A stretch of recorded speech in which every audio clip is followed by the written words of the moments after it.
choses. Je pense que déjà, comme vous l'avez dit tout à l'heure, Marodi, généralement, ils font des séries qui impactent. Ouais, exactement. D'accord. Et là, ça va impacter plus que jamais. Voilà. C'est comment on va dire ça? Dara Dokoda. Ah waouh. Il y a quelque chose qui m'intrigue depuis le début à la BA et tout. J'ai quelque chose qui m'intrigue, c'est-à-dire pourquoi le nom Impact? Pourquoi le nom vous avez Impact? choisi le nom Impact? Bien vrai que c'est au scénariste de poser la question, mais je vous pose la question. Je mentirais si j'arrivais à dire exactement pourquoi. Ah, okay. Je pense qu'elle a dit quelque chose de très intéressant tout à l'heure. Elle a dit que c'est nous qui sommes impactés. Donc ça veut dire que voilà, il y a une histoire, centrale. C'est vrai qu'il y a plusieurs histoires autour. Bien sûr. Il y a une histoire centrale qui fait que tout le monde est impacté en fait. Par ce qui s'est passé, ça rejaillit sur absolument tout le monde. Et je crois que la définition part de là en fait. Mais on regarde la série pour pleurer ou bien on va regarder pour rire? Là, dañu seetaan di jooy wala dañu seetaan di reetaan? Bon, avant ça, je veux bien revenir sur la question pour préciser qu'au début, titre B c'était Rêve brisé. Okay. C'est toujours le cas d'ailleurs. C'est le cas. Impact, Rêve brisé. Rêve brisé, voilà. Donc c'est pour dire que ci biir série B, chacun aura son rêve, voilà, brisé. Il y aura amour, il y aura déception, voilà, il y aura amour, il y aura des pleurs, des pleurs, voilà, il y aura des conséquences fâcheuses en tout cas pour certains personnages. But what's your experience working with Marodi? Comme for the first time nga ñëw casting la nga ñëw biir Marodi. Ambiance bi ak the experience were very great. J'aimais bien l'ambiance, les gens étaient très ouverts, très professionnels, very respectful between people, and c'était vraiment je me sentais comme à la maison, like home, feel like home, being in family with my friends, et c'était vraiment intéressant. dañu gis ne yéen seen réalisateur bi ak kii bind seen film yi am na fi trop moom du hésité ci benn affaire lépp daf ci dem. yow am nga ci far et puis avocate nga étudiante nga buy soog a génn est-ce que li ñu daan gis ba muy am ay critiques wala am ay coow yooyu yëpp mën nañ ko ci xaar parce que film la ñu wax yéen dafa mel ni yéen cinéma ngeen def quoi donc yooyu yëpp mën nañ ko ci xaar bu timis passé yooyu war a xew ci diggante copine ak copain moom yooyu yëpp mën nañ ko ci xaar quand même. Bon.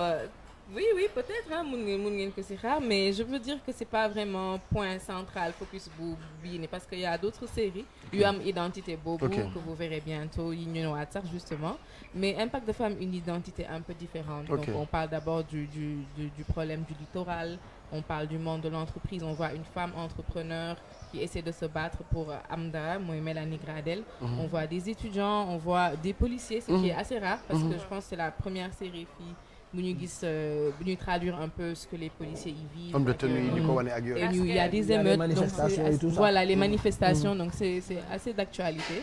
Et c'est un peu différent de yeneen série. En tout cas, gis naa ci de très grands acteurs comme le cas de Jules César, Momo aussi là, Mélanie Gradel. Donc ñun on a l'impression que on sera vraiment heureuse de regarder cette série. En tout cas, on a atteint. Honestly, Marodi man liggéey naa ak ñoom si Pod ak Marichou and they are very professional duñu just jël n'importe qui.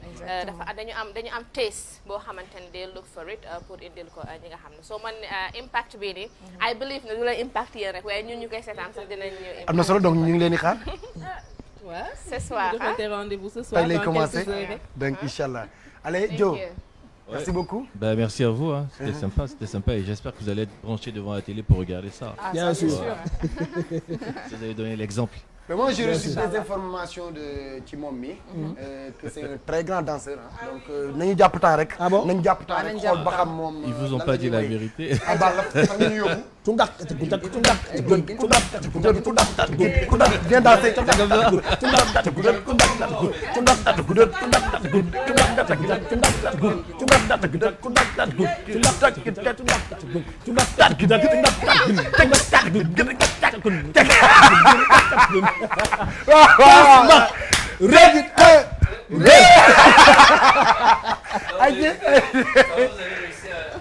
Mais tu sais pas faire la chute malheureusement, la chute.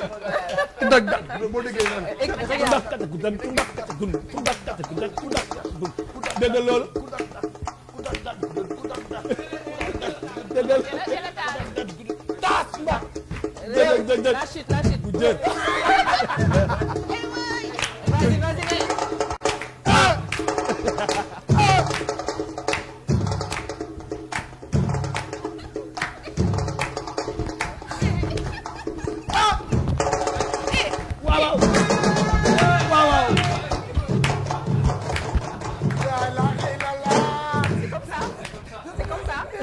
ñi seen temps jeex na. c'est facile. seen temps jeex na donc ñu ngi leen di kontaane bu baax a baax a baax. On va t'apprendre ça prochainement, Inch'Allah. Allez, merci beaucoup. Merci à vous aussi, merci, c'était cool.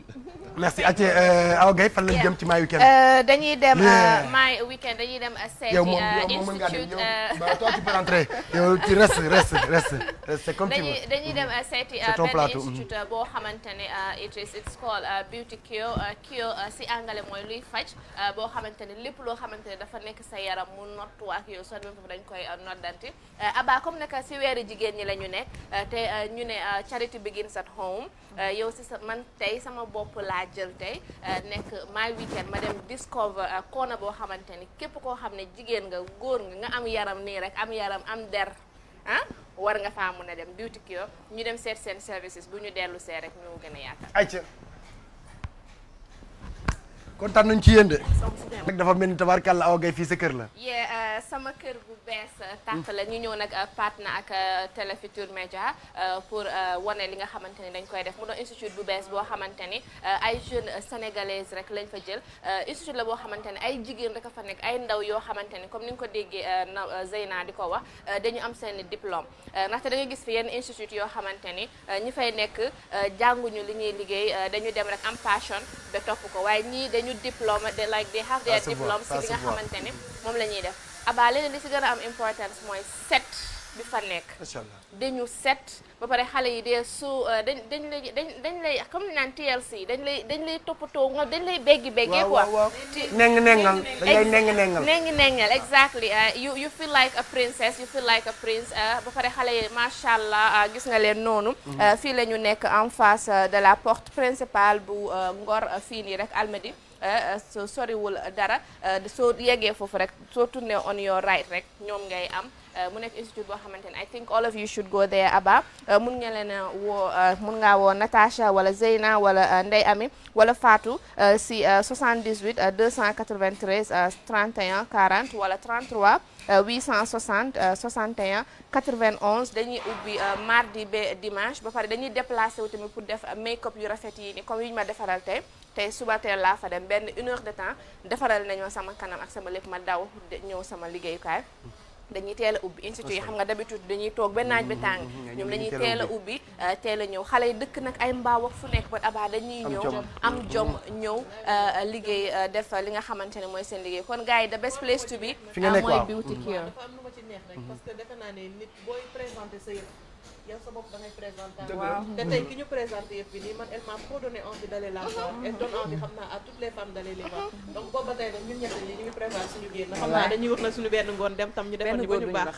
benn góor duñu rax mais damay wax benn affaire man si trop bien man damaa nekk ci xale yi am jom moo xam muy xale bu góor surtout xale bu jigéen bu am jom munuma dama koy wax booy ci Instagram beeg booy jeune entrepreneur yi dama ni man Aba ku ma ci sant liggéey ma bañ ko def parfois nag nga sant ma loo xam ni dama naan la équipe bii ñëw da nga leen di jox nangam mais ku ma ci sant lu ma war a partager wala dara ma bañ ko def yàq ma ci réseaux sociaux yi parce que man damaa war a dimbali xale yi damaa war a pousse xale yi kii li mu def nii ak li mu wane woo ci Awa Gaye ñu nekk ci mois de la femme moom mi extrait bi romb nii xaw ma ñaata minute la mayaat naa ko samedi day rombaat jeex na Aba that is very nice def nga ko ci xale yi Balla mi dina ci am lu mu ci dëgg la waaye def nga ko ci ku nekk def nga may nga ku ne chance waaye tey bu ñu gisee ñun jigéen ñu toog ngay may yeneen jigéen chance dañuy kontaan parce que tey ñun ñëpp on est pour l'indépendance de la femme on est pour les femmes battantes on est pour les femmes braves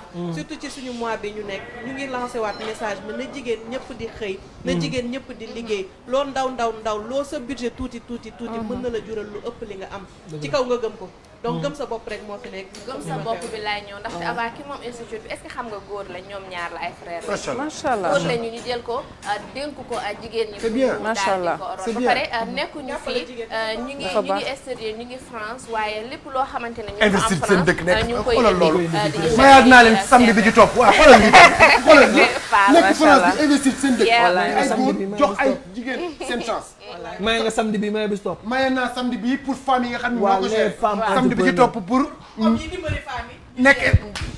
léegi nag li motivation la pour ñëpp. effectivement te damay bëgg man Awa Gaye damay bëgg ñu invité Aba parce que li góor mën a def jigéen mën na ko def. nee nañ sañ sa rafet na trop mais léeg-léeg da ciy baax nga defar sa yaram bu mu belli. donc pourquoi pas ñu invité Aba. but kii la ñu wax kii dañuy faj xoolal man bi ma fay dem wallahi télé laa nekk. sama baat bi nii daf doon metti I swear waaye da moment ñu bës ko. oh my God man su ma amee produit bu may jaay ma bëgg mu jar dama leen koy dénk yéen ñi.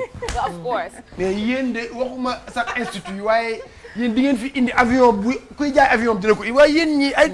El Maestro vraiment El Maestro maa ngi lay nuyu gis nga de bu ñu amee partenaire dana koy jaayal ba ay yëfam dox c'est weekend start. noonu la xoolal album El Maestro. mu may ñëpp nag bàyyiwul kenn du yow El Maestro. nañ dem xool clip bi te ñëwaat ñu jaay album bi comme ñii li jaay solo donc El Maestro indil ñu album ah yaakaar naa ni album mu ngi tudd Firi Gént wala Jili Gént. Jili Gën. Jili Gën. jigéen ji li gën pour man. Pape Karim Firi Gént nga écriture bi la Jili Gën. Jili Gën c'est quelque chose de bon quoi. jigéen nga daggate. nga ji ci li gën. nga jigéen mooy Jili Gën. ndeysaan dëgg la léegi nag dama tuddee album bi Jili Gën ci conceptualiser ko mu nekk lu général. lu général nga nuyu ñëpp ñu dugg ci waxtaan bi. maa leen di nuyu. El Maestro di nuyu Aba ak xale yu jigéen ñu yaañ yi ak sama grand bi. di nuyu aussi mbokku téléspectateurs yi ak mbokki internautes yi nga xam ne ñu ngi lay suivre ci internet bi. waa Sénégal El Maestro la artiste musicien beatmaker coach vocal ingénieur de son la famille ou la mort je vaincrai. je pense kon yaa def album bi de. waaw maa def album yaa composé lépp yaa def technique. yaa arrangé nga ni lan mooy sa slogan bi nga ni sa signature bi. la famille ou la mort je vaincrai incha allah. lii laa bëgg lii dégguma ko. lii laa bëgg. repeat again please. ay problème bu ko am fit nga. la famille lii laa bëgg. ou la mort je vaincrai incha allah. yow yaa arrangé son bi yaa def bit yeeg yooyu yëpp. parce que ak maa def yenn bit yu bëri maa ko def. maay composé sama bopp musique bi. d'accord am na ay tamit ay yeneen beatmaker yu ciy participer. mix bi aussi man maa def prémix yëpp Philippe terminé ko néegu rap. ak yenn man daal yu bëri maa ko def. ci album on peut dire 75% de l'album yow yaa ko def. maa ko def. So you have 16 songs. 16 damaa wàññi na. da ngaa wàññi. man rest in peace papa bi laa lay laaj kan nga fa woy. sama papa. parce que album bi comme li may wax rek dama ko tuddee Jili Gën tijjee yaay. tëjee papa. parce que ñooy waay jur. le day am kilifa. ñooy waay jur. très important. léegi nag ci entre yaay beeg papa bi. dafa am ay thèmes yu ma développé ci album bi. muy cungaa. benn thème bu nga xam ne. featuring Nara P. featuring Nara P. ak ay bàyyi li ngay def surtout bàyyi li ngay def parce que Sénégal dafa am ay exception maanaam dañ naan nit ki jigéen ñi dafa am ñu ñuy promouvoir ci lu bon lu bari alors que jigéen ñu mel ni yéen ngi nii di daan seen doole di def lu leen war buggu leen kenn yab leen mais dañ leen war a di promouvoir am na ñeneen ñu fi nekk peut-être nekkuñu au devant de la scène mais pour man loolu la ñu gën a war a gën a promouvoir au lieu que nga gis benn jigéen bi nga xam ne peut-être def na erreur jël ay vidéo am dugal ko ci internet bi nga koy jël di ko tas ci internet bi di yàq say rakk di yàq say kii looloo tax ma ne nañuy ji li gën di wax ci mariage di wax ci sëy di wax ci bu ngeen àndee ba mënatu leen ànd ngeen bàyyante parce que tamit nit ki bu ngeen àndee te mënoo ci gis sa bopp demal xool moo gën muy ñaaw di wax ci compliqué di wax bu ci ñaawee rek da di Nobel ba des loolu lay ñëw démb bu bàyyintee mu ñaaw fekk am na ko doylu di wax ci albinos yi parce que je m'autoproclame ambassadeur des enfants damay œuvrer pour la protection de la petite enfance même bu fekkee aw ma doole wala aw ma xaalis mais dama ciy dugal ca am nga yéene bi am naa yéene bi c'est le plus important je suis sociable quoi moo tax man comme li may wax kii léegi ma ne ko man Maestro nekk na artiste ba nga xam ne ñu bëri dañuy dégg turam mais xamuñu mooy kan. mais El Maestro ça fait combien de temps mu nekk ci musique bi. depuis xale boobu 97 boobu maa ngi nekk xale bu ndaw. à Diourbel man Diourbel laa jóge. da nga ko bëgg. Diourbel laa jóge di jaayante ba heure bi léegi maa ngi nekk Dakar nekk fi yor fi benn studio bu ñu naan Digiprod. Lil Diagne mi fi jaaroon. Digiprod waaw dégg naa Lil Diagne mi fi jaaroon keroog. man maa nekk di joob ak moom instant yi ak yeneen artistes ba ci joob naak Abou Thioubalo Abdouraas ñu ngi ci maanaam maa ngi joobal ñu bëri sama liggéey mi ngi def ci lu bëri mais peut-être nit ki la ñu yow doo nekk ci kanam léegi nag sànq da nga wax lu am solo Aba da nga ne da ngay jàppale ay jigéen di jàppale ay góor léegi damay profité ci fii nii ma ne la yow dama bëgg nga taal ma da ngay tàkk de bi nga jaaree fii nga tàkk donc li ci war waaw maanaam loo ci war a mën a def rek def ko mais bi ma lay balaa ñuy eggali ngay sant wax ñu album bi fan la am ak clip bi nga xam ne moo génn ci album bi sa ay choix wu invité yi nga xam ne ñoom nga defal fit naka la choix bi di ñëwee gis naa ci Baye Mass gis naa ci Edmond gis naa ci Nara Pi sama rappeur Baye Mass ak ni mu doyee waar nekk jeune mën a way Edmond ak flow bi ak ni mu doyee xam nga sa choix bi Maya Abdoul voix bu garaaw la tu as vu kon xam nga ay ndaanaan rek man ay ndaanaan laay wër te Baye Mass man maa nekkoon moo ma tànnoon comme directeur artistique ci son mi yëpp maa ko doon prise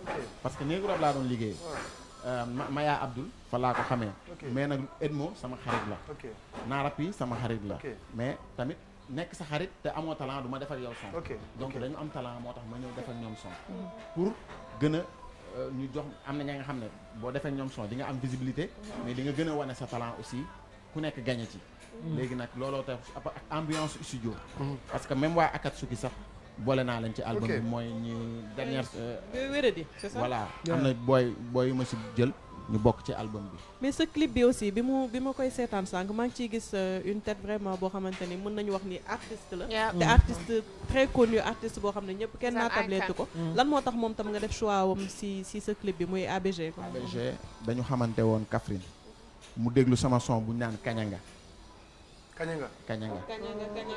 way bee nga jëlaat wala waaw boobu noonu Kañanga waaw sa son la xamoo ni ki lu mu ngembo Kañanga son kii bi son bi jóge place moom nga jëlaat moom laa jëlaat way ko naan Kañanga wax nañ la ko bum la métti Kañanga li nga dekkee da la métti Kañanga bul ñu fontoog Kañanga moom kusal fii Kañanga sunu pétrole boo ci wax di dee sëriñ bi yàqal ma kee lu bon li noo yow Kañanga ah Kañanga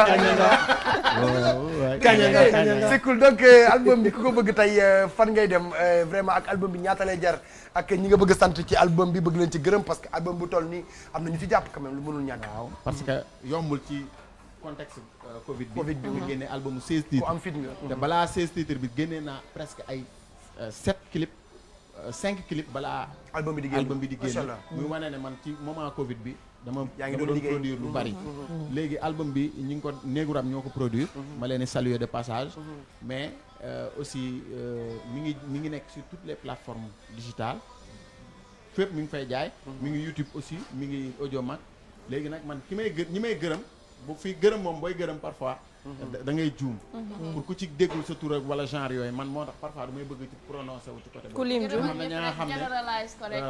na ñaa xam ne mënoo leen bañ a kii muy sama yaay nga xam ne sama dama teel a ñàkk sama papa moom moo ma yar moo tax mënu ma woon def premier album te boolewuma ci tudd sargaluma jigéen quoi dina am barke de gis naa ni ñu yaree ba ñun yàquwuñu defuñu leneen quoi am na solo léegi nag may gërëm aussi benn grand bu ñu naan Moussa Diop mën naa ne am naa ay frères yu ma bokkal ndey ak baay mais kooku mën naa ne ni mu mel ak man sax samay frères yooyu mel ñoom parce que moom day jël alalam di ko ci def jël ba ci studio bi may yor ni bi ma nekk ni moom moo ko financé def ko jox ma ko ne ma jàppaleel ay artistes moo tax parfois du may tal sax sama bopp damay nekk ci yeneen artistes alors am naa sama carrière de mais man maa bëggul di gis talent buy yàqu dëgg la waaw moo tax dama ciy jàpp des fois may tardé mais may jàpp ci ay nit c'est bien bànneex boobu laa ci am doo ko réccu bànneex boobu laa ci am moo tax Baye Mass fu mu dem da koy wax dana man maestro mooy sama directeur artistique ma koy saluer aussi de passage di saluer ñëpp ñi nga xam ne kontaan nañu ñu ngi lay souhaiter bonne continuation di leen saluer aussi di la wax tamit album bii waaw mooy album bi nga xam ne nekkul gaa album bi gën a siiw ci 2020 bi mais mooy album bi dàq ci 2020 bi gën a neex ci 2020 te ku ko bëgg a xam nga dem déglu te ku ko déglu billaahi di nga ne maestro li mu waxoon fu album bi am mi ngi toutes les plateformes digitales mi ngi boo wootee 77 161 64 45 di nga am album bi à 2000 francs parce que dama koy yombal en plus mi ngi www.negurapmusicgroup.com. am na solo. voilà. ñu ngi lay kontaanee El Maestro waaye. bonne continuation. waaye gis nga kii ma xam muy Meeru. ma xam sama papa enradien day càng. xam nga ndaanaan. Youssou Ndour laay àndal. nit du la nax ci ay way. enradien ku mu jël ni sama doom. xool ko ne daa mën a way. bàyyil xel kooku ne daa mën a way benn. Meeru ku mu jël. ne dafay ànd ak yow ngeen liggéey. kooku dafa mën a way. Aïda Samb ku mu defal featuring. kooku mën naa way. Sékou Keita xale la boo xam ni na ko Sénégal bàyyi xel dina ñëw léegi ci plateau bi toog ñu waxtaan ak moom waaye laata loolu dañuy ànd ak xale bi nga xam tabarkàlla bon gauche bon droite bon devant bon derrière bon en haut bon en bas mu yóbbu ci bon coin ñu xool tey lan la ñuy mën a am ci bon coin bi. nous sommes appétissants. nous sommes goûtables. ok alors bon coin chers amis téléspectateurs. doo ñu ko daan joxe nii nag please. jox ñu ko nit ñi yow la moo tax ngay jég saa di tayal.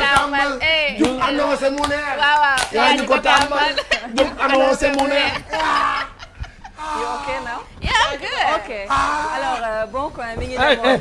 jàppal yow tam da nga gaaw a daanu trop annoncé la. ngay fu jëm. maa ngi doxantu woon ba fi nga xamante ni mooy Mbaaw dem seeti les saveurs de Soukeyna dañuy dem xooli élément bi mu xool ngeen xool li mu leen defal muy côté sur place.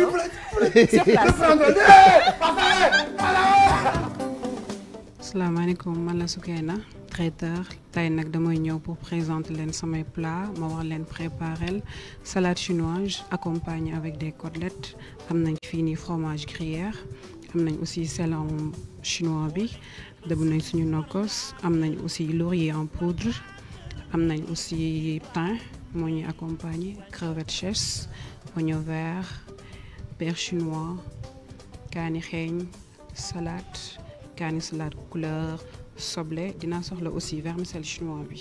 raxas nañ yàpp bi ba pare dañuy nekk nag ci marinade bi kaani xeeñ poobar laaj tuuti nag gingembre.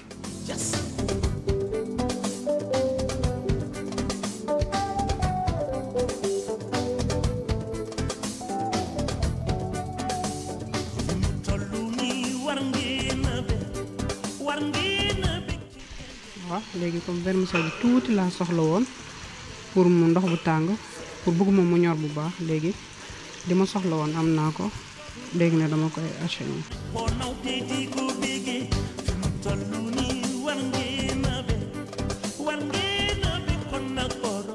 léegi laaj bi tuuti rek laa soxla sabo nga xam ne après léegi damay revenir.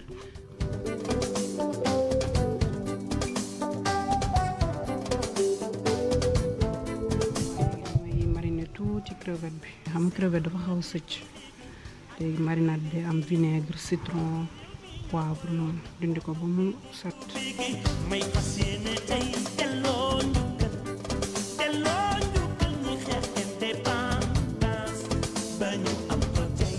léegi damay ñëw ci mélange bi togg naa sama sauce bi ba pare.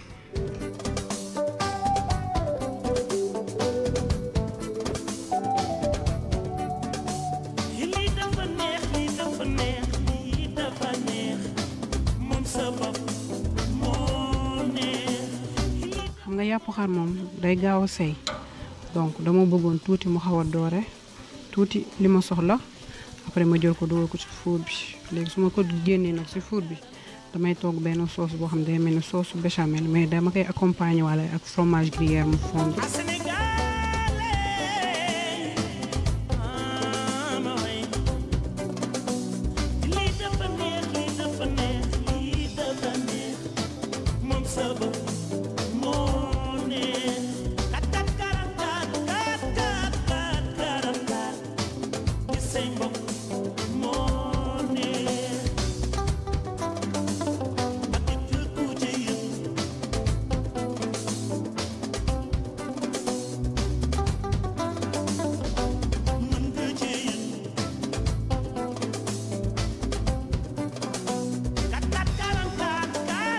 plat bi ma leen doon préparé mu ngi nii pare na salade chinoise bi def naa sama déco ba pare voilà maa ngi Grand Mbao cité Sidac les saveurs de Soukeyna numéro téléphone bi mooy 77 690 49 05 livraison partout à Dakar merci. aja mu ngi noonu donc les saveurs de Soukeyna mais ñu ngi ci suñu page Facebook ñoom tamit xale yaa ngi tàqamte ko rek ci page TFM bi xale yaa ngi yuuxu rek naan waa li mbaa jàmm la wallaay dañoo bëgg lekk ñoom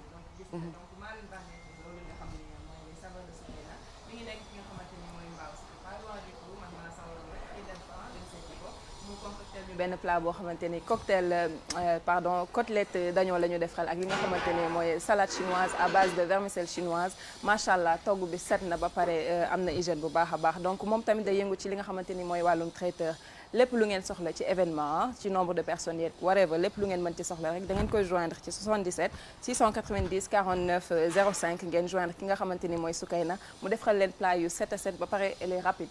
toggam gaaw na macha allah daal dañ koy xale bu ndaw la c'est une jeune fille mooy li Aba doon wax sànq rek xale day am jom macha allah donc dañ koy encourager bu baax moi ça m'a fait plaisir de la voir en tant que femme mu nekk jàmbaar di góorgóorlu bu baax a baax donc dama koy souhaiter bon vent te di ko ñaanal yàlla defal maa ngi leen ko doon wax nee naa leen xale yi nga xam ne ay entrepreneur lañ xale yi nga xam ne dañoo nekk ay ndaw di jéem muy góor muy jigéen faaw chaque samedi ñu jël ci kenn di ko indi ci plateau bi muy toog waaw ñuy wane ay affaire am parce que ñu leen mën a dimbali faaw ñu leen dimbali loolu ñu bàyyi ko sa loxo moo xam ci réseaux sociaux yi partout boo fay dem ñiy togg am nañ ay page ñi nga xam ni ñoom ñooy ay dem di tukki indi ay bagage ñi ñaw ñi defar ay affaire am nañ ay page donc ñoom ñëpp nga dem di leen xool chaque samedi nga indi ñu kenn ñu may ko 5 minutes yoo xam ni dañ ko koy dimbalee yokkal ko ay page am yokkal ko kiiwam du ñu wàññi dara et puis ñoom dina leen yokk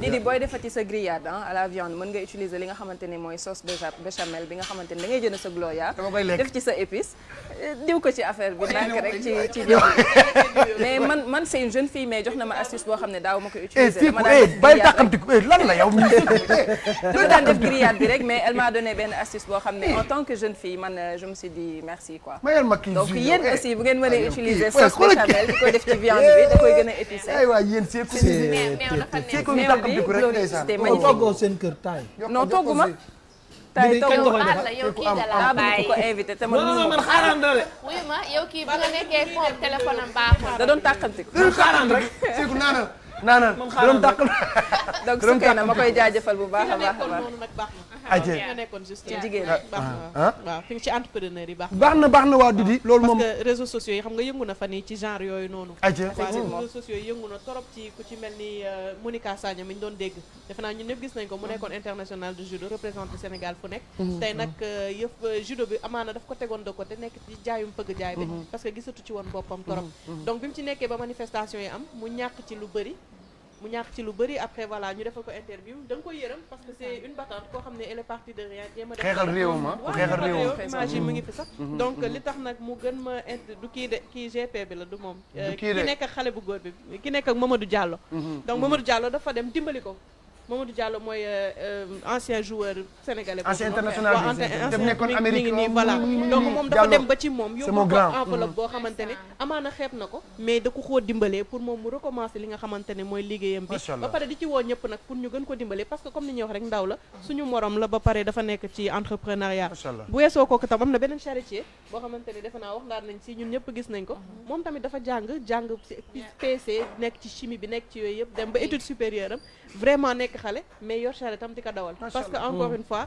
xaw na metti te bëggul xaar comme on dit ku bëggul xaar rek defe naa ni yàlla mën na la fekk si li nga xamante ni moom nga nekk donc mi ngi noonu ku jàng la ku ko mën a dimbali tamit nga dimbali ko ci côté liggéey wala ci côté financement rek ba mu mën a gën a avancer le projet am gën ko kaweel gën a nekk ci li nga xamante ni mooy yëfu boppam parce que loolu moo gën a dox léegi nag bu weesoo loolu histoire nag bu triste mooy histoire du GP bi di Fatou Kiné Ndiaye defe naa depuis un moment on la voit nee nañ dafa am benn xale bu tudd Massouxa Mbeng bu ko jox ay drogue bu mu waroon yóbbu malheureusement elle a pas vérifié dem ba Maroc foofu lañ ko téye wala da doon ñëw ñu téye ko foofu donc depuis lors mi ngi ci loxoy yoonu marocain yi te amul ndimbal li ko mën a sauver rek mooy xale bi ci boppam ñëwaat te xale bi kenn gisatu ko donc voilà c'est une histoire assez triste parce que defe naa ni dañ koy juger semaine bi donc c'est compliqué bon nañu ñaan rek peut-être suñu autorités yi jéem ko dimbali parce que ñoom ñoo ci mën a wax waaw gouvernement bi ñoom ñoo ciy mën a ñoo koy mën a interpeller directement ñoom ñoo ciy mën a jàpp ba xale bi mën a dellu si fii et puis ñu jéem a transférer enquête bi pourquoi pas jéem a xool fii ba mën a trouver xale boobu nga xam te ni moo ko jox lii di wàllu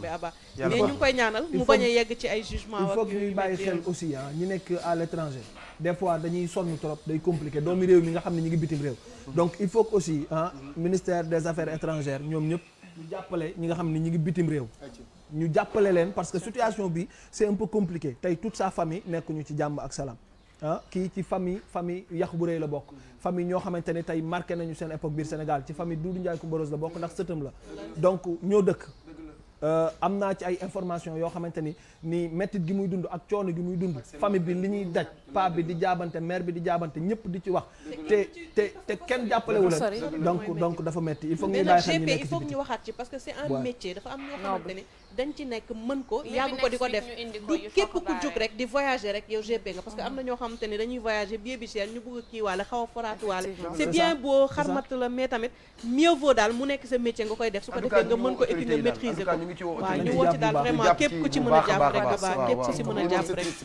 c'est très très en tout cas ñu ngi ci woo te 22 ans rek la ma elles sont toutes belles moom la ñu way ay décembre ànd ceeg Sékou Keita nañu dem xooli ko te ñëwaat léegi balaa ñuy dalal Sékou ayca like we are all belles of course thank you aleykum salaam du Sénégal di nuyu àdduna bi yëpp d'abord di passer vraiment di masawu xew Sénégal les semaines passées aussi di jaale aussi suñu pape gën a àdduna Pape Thione di jaale ton oncle je le dis ou grand Youssou Ndour Baba ainsi de suite vraiment le monde culture moo ñàkk il faut le dire vraiment mu doon lu triste waaw tey moom sama ñëw bi fii c'était juste pour aussi nuyoo la aussi mais surtout les femmes ñoo ma fi tax a ñëw ab nous on est surtout gâtés les femmes apparemment ci mois de mars bi on est gâtés ben seen weer la il faut le dire et quand je dis elles sont toutes belles je parle pas de la beauté li gars yi di gis physique mais beauté intérieure laa bëgg a wax waaw lu am solo parce que jigéen moom yàllaa ko teral il faut le dire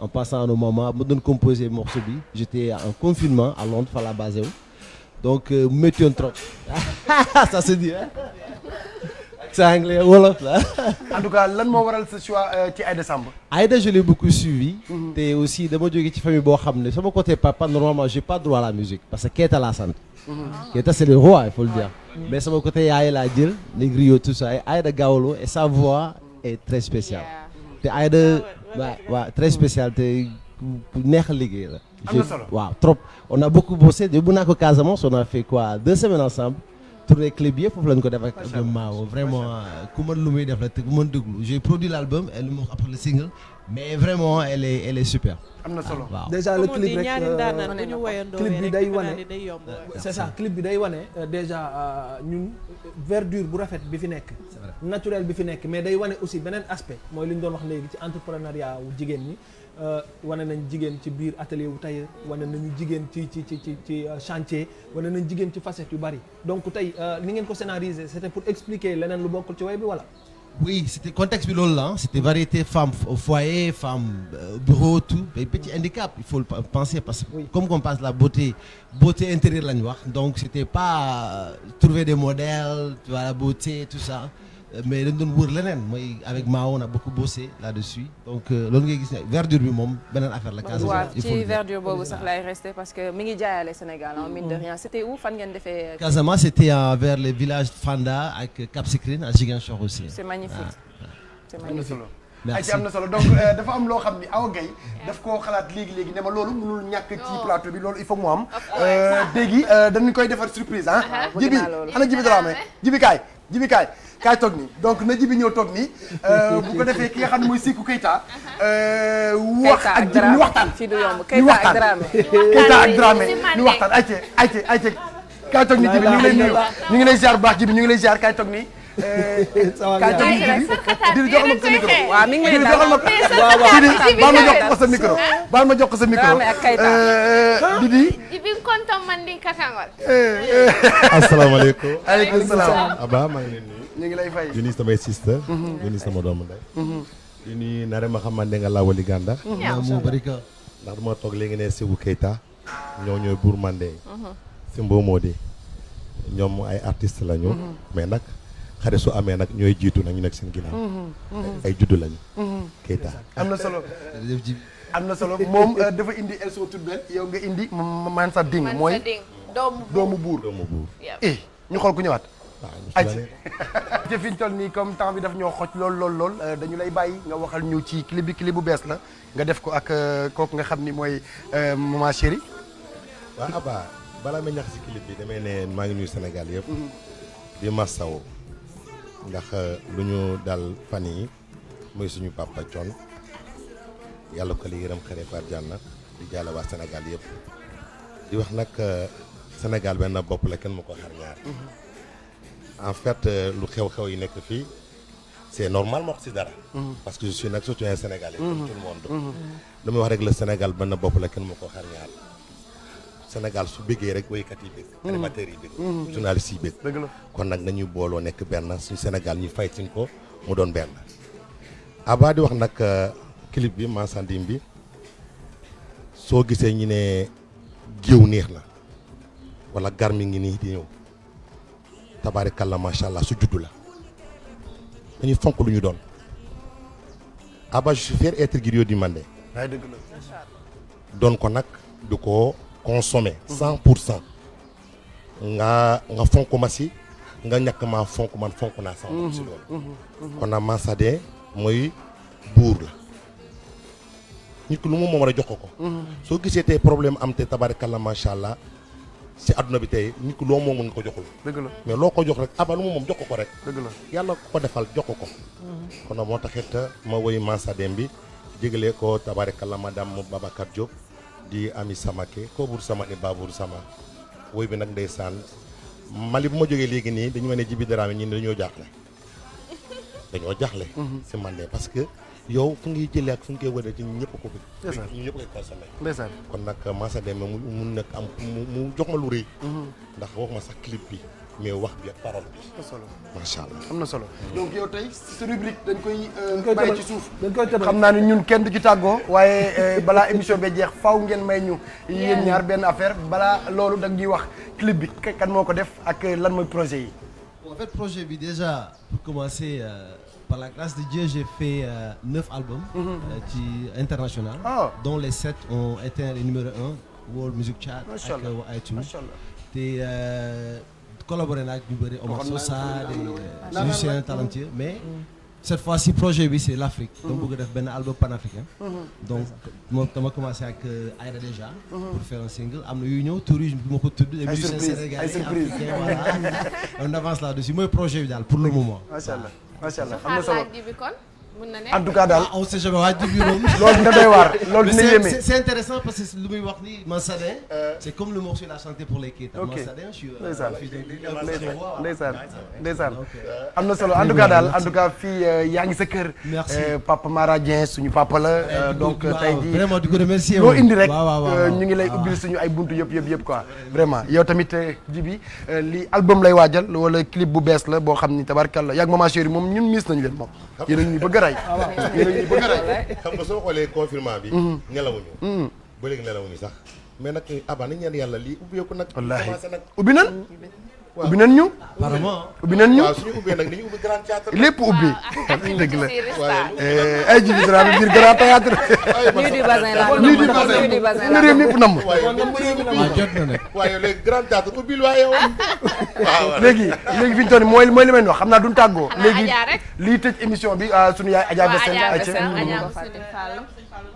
c'est l'anniversaire. ndeysaan happy birthday. surprise yëpp yàqu na. macha allah lan doon waaj yëpp yàqu na.